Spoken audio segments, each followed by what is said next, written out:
All right, and we are back. Now, moving on to the second part of the show, we are going to talk about one of my favorite comedy movies, The Truman Show. Brief rundown, and don't worry, I'm not going to give any spoilers. Everything I'm going to talk about right now was in the trailers.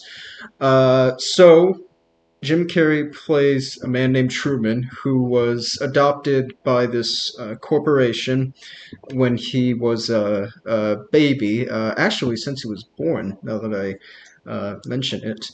And he's been raised his whole life for the past 30 years or so, about 3 decades.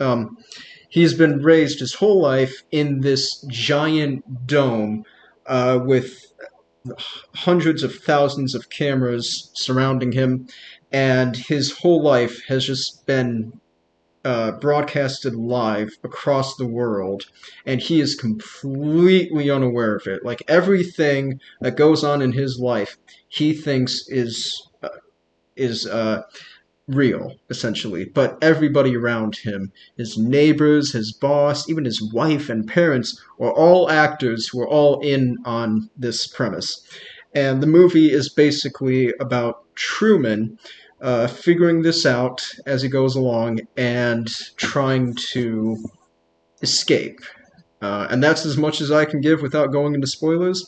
So let's get into it. So this movie was directed by, and if I mispronounce the name, I do apologize, by a Peter Weir. I believe he actually, uh, I believe he actually won an Academy Award for this. So I just have to pull up my notes right here. Uh, he's done quite a number of comedy movies. He's done stuff like Dead Poet Society, which I guess is not really so much a comedy movie, but it does have Robin Williams in it, and well, usually when Robin Williams is in something, you can expect it to be not necessarily funny per se, or even a comedy, but it does. He does bring something to it that's a bit more lighthearted and humorous. Uh, but yeah, he's done quite a number of classic movies, but I think The Truman Show might actually be his most popular, and for good reason too. I mean, the premise alone is one of those that's my to quote a friend of mine, or kind of quote a friend of mine. It's one of those premises that if you found yourself in them, in that premise, then you would be it's terrifying to imagine that yourself in that premise. And I mean, the idea of itself, it's kind of scary, but I mean, the whole point of the movie, it's an absurd thing that can never really happen. So I don't really find it scary. But a lot of reviews online that I've read have said, "Oh my God, what if I was in that scenario?" I'm like, you're kind of missing the point of the movie, I think. I think the point of the movie is basically if you remove the context that Truman is I don't want to say he's living a lie, but his whole life has been a lie. If you remove the context of his whole life has just been broadcasted for the world to see and everything he knows is fake. Really, it's just a story about discovery and a man trying to get out of his sheltered life. And that's sort of exemplified in I'm so sorry, but I cannot remember the name of the character. Well, actually, I probably shouldn't give too much more away now that I think about it. But I will say there's a character who oversees Truman probably more than anybody else, really. And he's developed a sort of parasocial relationship with Truman to the point where he sort of sees himself uh, as a sort of parental figure. for Truman, even though Truman is unaware of his existence.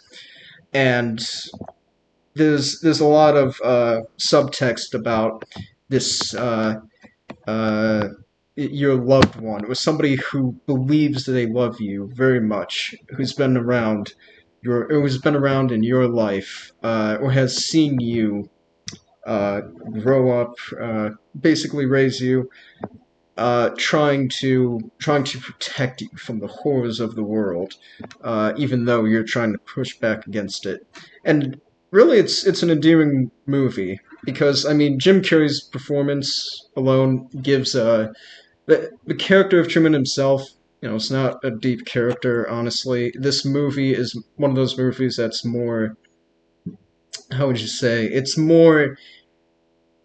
not so much about the characters themselves. It's more what the movie represents. And the movie basically represents just getting out of your sheltered life and seeing the world uh, for all of its flaws and all of its uh, beauties, you can say, and that is definitely brought home by the performance of Jim Carrey, but uh, then also some of the other cast members too.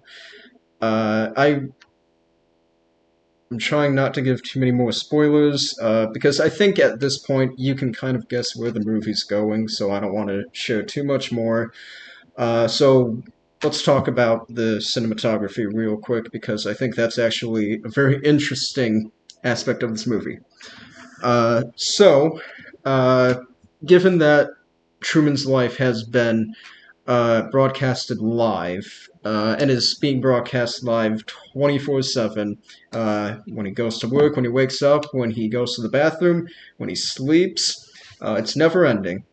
And because of that, there has to be a lot of hidden cameras. There's even one in his ring, so that he's literally always being watched, uh, even in his most private of moments.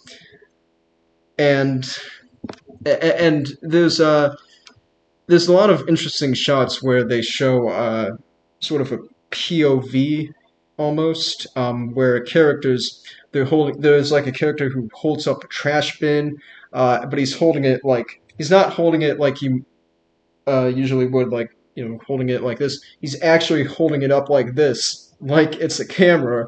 But because Truman has grown up around that, he's just like, oh, that's normal. He doesn't even think about it, and he doesn't even think about the fact that there's like all of these like these little black cylindrical objects attached to so many uh, everyday objects like there's cameras on the fence posts, there's cameras on the garbage cans. He doesn't think about it, uh, and that sort of helps lead to all of these different all these different shots that it kind of makes you feel like you're watching like a reality show in a way, which that's the point of the movie.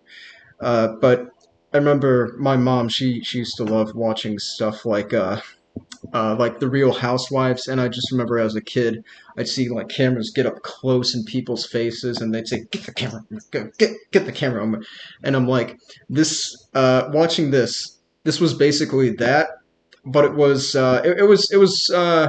very uncomfortable because I'm just thinking, oh my gosh, this it kind of makes me think about real life and when people are not even aware that they're being filmed. I mean, obviously, you walk into the bank and there are going to be cameras around, but you don't really think about it too much because you kind of expect it. But when it gets to the point where, well, not even like when you are in Truman's situation or anything like that, because obviously that's not going to happen. Uh, but when it gets to the point now where if you have even a little bit of an issue in public, then you can expect somebody's going to pick up their phone and do the best to. kind of hide it. Like, okay, well, no, I'm hiding. Like, I, this is the kind of movie that I think's just aged. Uh, I think it's aged well. I don't usually like to use that term because, well, I think that things don't usually age well. It's more so that things just don't really change. But considering how readily available everybody has a camera now, I mean, there are cameras in our phones, there are cameras, uh, I mean, everywhere basically. It's much more. Truman Show strikes a little closer to home. You know what I mean? But yeah, I love the cinematography. Uh, and I'd also say I love the set design. Everything looks very fake and plasticky, which is very appropriate for well, everything in the giant dome is fake and very plastic, which fits into the fact that this is not a real world. But then every now and then we cut to uh, real people who are not involved with the production of Truman's life. They're just watching the show. They're in their homes. They're at the bar. One of them's in the bathtub with TV just hanging above him. Like, it's a little dangerous, bud. You might want to move somewhere else. But whenever we cut to those feel like real. They feel lived in. Whereas everything on the set of the Truman Show is just so polished and clean, and everybody has to move with a certain precision. Like Truman's driving down one way, then they have to. Certain actors who are just waiting around that area have to just sit around, wait. Truman's going to be driving down on Fifth Avenue. Like, oh, okay. Watering the flowers. I'm like everything is just so everything in the world of the Truman Show has to be perfectly timed and perfectly executed. And in order to sell how absurd this is, you really need good audience control. And I'm not talking about like in the movie. At this point, I'm talking about like in real life, behind the actual movie. The director, you can tell he had great crowd control with his actors. But yeah, I guess that's pretty much it for the Truman Show. Again, it's a very simple premise, and just by my vague descriptions, I think you can tell where this movie's going to go. I would definitely recommend it. It's a PG movie, so I think it's the type of movie that everybody can enjoy. I saw it with my parents, and they don't usually like the kind of comedy movies that I like. I prefer dry stuff, uh, but even they really liked it, and yeah, I would like I said, I'd recommend it. If I had to give it a score, I would probably give it a 10 out of 10. Yeah, it's it's a great movie. It's a good movie, if I must say so myself. But anyways, want to thank you for tuning in to the GSMC movie podcast presented by the GSMC Entertainment Network. Uh, support means a lot to us, so if you can, please like and subscribe. Maybe leave a positive review down below. I know it sounds small, but it really does make a difference. I would also like to invite you to follow us on Facebook, Twitter, TikTok, and Instagram if you want to see some more of our content or updates. Thank you once again, and I hope you have a lovely day. Actually, before I go, I'm gonna quote my good friend Truman. Uh, in case I don't see you, good, good afternoon, good evening, and good night. You all have a lovely evening.